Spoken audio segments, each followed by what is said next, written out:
What's the meaning of carbon cycle?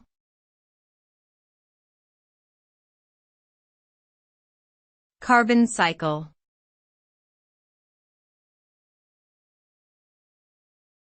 Carbon cycle.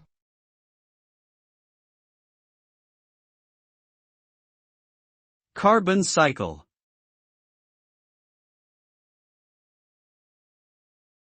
Carbon cycle.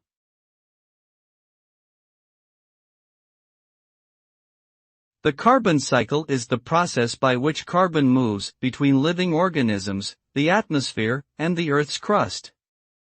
It involves various natural processes such as photosynthesis, respiration, decomposition, and erosion. Human activities, such as burning fossil fuels, also contribute to the carbon cycle by releasing large amounts of carbon dioxide into the atmosphere. As a result, the atmospheric concentration of carbon dioxide has been increasing, leading to global warming and climate change. Understanding the carbon cycle is important for mitigating the negative impacts of human activities on the environment.